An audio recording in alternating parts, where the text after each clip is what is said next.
This young man's dream was to be a professional footballer, to play for some of the top clubs in the world, and he was on track to do that. He was climbing up the ladder of that dream until he had an accident that changed his life forever. His leg was amputated, which meant that he would never be able to play professional football again. And at that point, he felt that his life had come to an end and that there was nothing to live for anymore. But how was he able to rise above those ruins, those pains and regrets that surrounded him, and start thinking that there was something different he could do with his life? I was drawn by the story of this extraordinary strength and resilience, a young man whose story is a proof that any pain or regret can be surmounted. He said he was willing to share his story with me. It was a long ride to his place in Lagos, Nigeria, where he stays surrounded by friends and loved ones.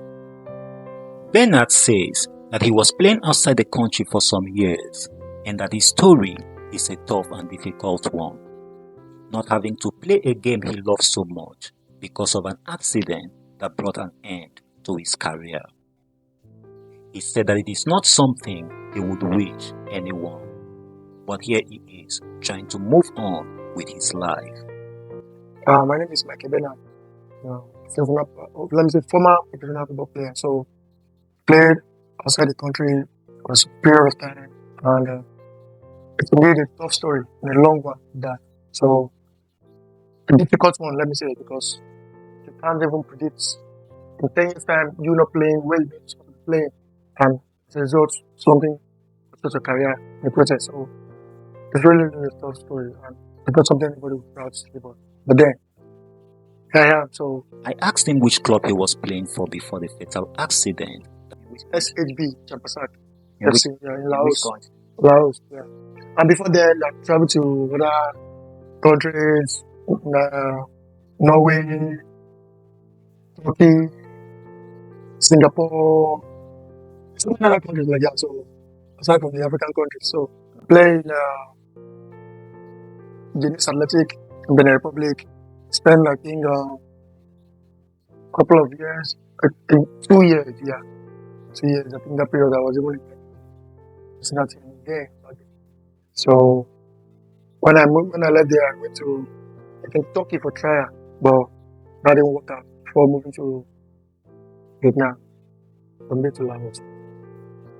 So spent a couple of years in Laos, I think 3 years. Yeah, 3 seasons with them. He said that his contract with his club in Vietnam expired in 2017. And although they wanted him to renew, he was no longer interested in playing for them. So he came to Nigeria. And while he was waiting for his agent to find a better club for him, he decided to go for trials in some of the clubs in the local league. He said that he went for trial with Heartland of Owerri, Nigeria, and was on his way back from the trial when he received a call from his agent telling him to start getting ready to travel out. He said that about 2 weeks after his return to Lagos, he was getting ready to leave the country. So he went to play in a friendly match with his old friends close to his area. And that was where the accident happened, in the field of play. It was holiday period. So then I had to try some other clubs, local league, Nigerian league. So I think 2019, yeah, 2019, I went for a trial for the accident. 2019, I went for a trial in Heartland, actually. So I was there in Heartland when I received the call during the trial. So one of my agents called me and said, "What am I doing?" So I just go back to Lagos, train and get ready to travel back. So it was then. I think I came back from that trial. No, I was actually on my way back to Lagos. And I received another call from an agent from Abuja. He played the actually. So I think I came back to Lagos not to 2, 3 weeks. Yeah, 2, 3 weeks. Then during a friendly match in Lagos, Flexer, to be precise. The incident happened. So how did it all happen? That was on a Friday, and I think October 11th to be precise. And just a friendly game with my former academy, which I was When? in first act. So we're just having this friendly game. Yeah, not a competition, but it was indeed a tough game because we know ourselves, stuff like that. And everybody got to put in their best, It's uh, a very tough game. It's nothing serious actually in that game that led to it, but it's normal contact game. You have been receiving kind of bruises, kind of tackles, But I think on that day, 11th October, yeah, 2019, October 2019. So it just happened that day, that morning. Crap, coalition, So before I know it, there was this dangling my ankle, and no, I know the sound, the bone. So that was it. Found myself on the floor. Um, the game had stopped. People rushed in. My friends, everybody around, even the opponent's team, everybody. The game couldn't continue. So I had to be rushed for the treatment. Bernard said that he was taken to different hospitals and local bone healers, and they all tried all they could, but in the end, there was nothing they could do to fix the bone. And because the leg was worsening, the last option left was to cut off the leg. And that was how his career came to an end. It meant that he would never be able to play football again. I was curious to know how he was able to rise above those pains and start taking another different look at life. He said that although it was not easy, the people around him were very supportive. His family members, former teammates, friends, and even his pastors. He said that he also realized that he needed to work on himself because if healing had to come, then it would have to start from his mind. It's not been easy, and even the nurse at the hospital there, because while I was discharged, I felt this reason to stay indoor. There was no reason for me to go out, and it has always been about my space because I don't want to let people in. So at some point, I asked the nurse. I said, I'm not getting better from my own perspective, and she said it's a major challenge that I need to take my time, heal because it's a major surgery, and most important, if I have to get back myself, I have to take my mental state very important, and I have to deal with my mental health than uh, the drugs or the medication prescribed to me. So I have to work on my mindset. So there and then I said to myself, okay, I've never received such advice before. I tried the drugs, I'm taking that. So I have to, That the healing has to the come from healing the has to mind. come to my mind. And so at that point, I knew that was the answer.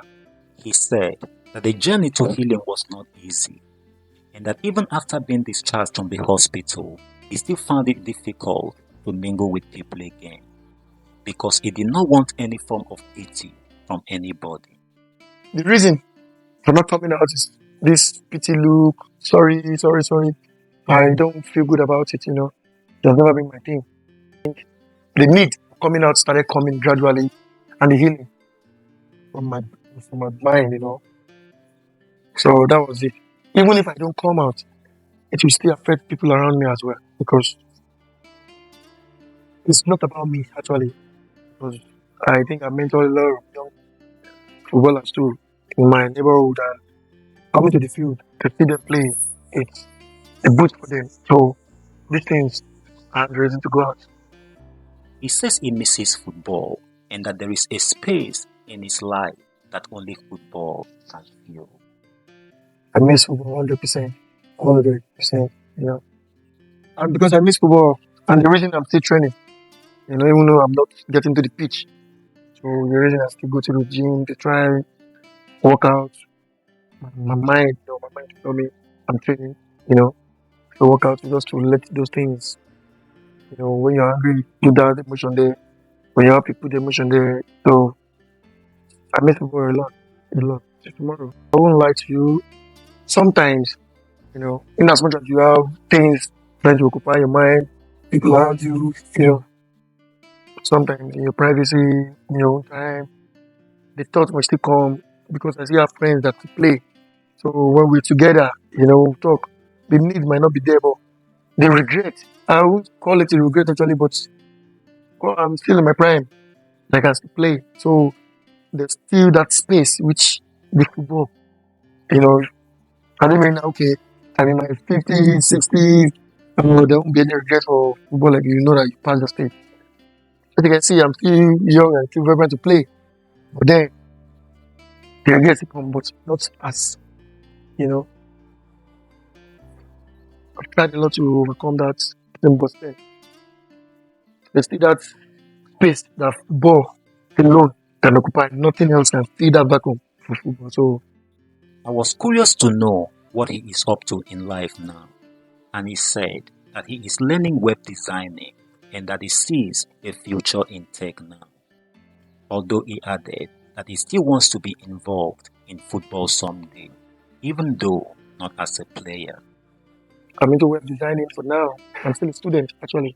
So still a student of it. So that's what I'm into now. As time goes on, the football aspect will still come in place because nothing can take that away from me. I asked him how he hopes to involve himself in football again, and he said that even though he can't play again, he hopes to use his connections as a former player to pave way for the younger ones in his neighborhood. I have young ones coming up. My neighborhood, not just my neighborhood, the vicinity around many, so a lot of them, and not just even the young ones, even my colleague. Okay, through me, I can as well probably I know someone that can contact me and say, okay, I need players somewhere. So and the person doesn't have that contact, and if they reach out to me, I can as well reach out to people that fit into the category of their demand. So that's helping a colleague or young ones to see helping their part, to make way for them. So it's my joy. It has been my joy. So somebody paying good for me. So what stops him from doing that for others? So that has been my joy ever since. So I also spoke to Bernard's friend Michael, who used to play football together with him back in the days. Michael says he was devastated when he heard about the accident, but that what had happened had already happened, and that they have been encouraging him to put everything behind him because it is not the end of the world. My name's Ozegbe Victor Michael. Ben is like a brother to me, a teammate. When this accident happened, I felt terrible. Actually, I wasn't even around. I wasn't in Lagos. I traveled. But when I got the news, I was so sad. It saddens my heart, honestly. The only thing I have to say to him is to just shouldn't quit. Should just believe. It's not the end of the world. Life goes on regardless. I asked Bernard what he has to say to people who are in a similar situation as he is, and this is what he has to say. yeah, my words of encouragement to people facing the same challenge is, like I said, we're not the same and we don't have the same mentality, but in whichever way you think you can, think about the people around you, your family, your friends. You live for them. You don't live for yourself. That's the beauty of life. So when I think about the people around me, my family, my friends, I know I don't live for myself. I live for people. So be courageous, be strong. And that's not the end of the world, you know. It's not the end of life. So there's life. See, there's hope. His story is one of exceptional bravery, one that teaches us never to give up on life, no matter the setbacks we encounter. We hope his story will inspire many of such people out there. Thank you for watching, and see you in our next inspiring story. Don't forget to subscribe, share, and turn on the notification button.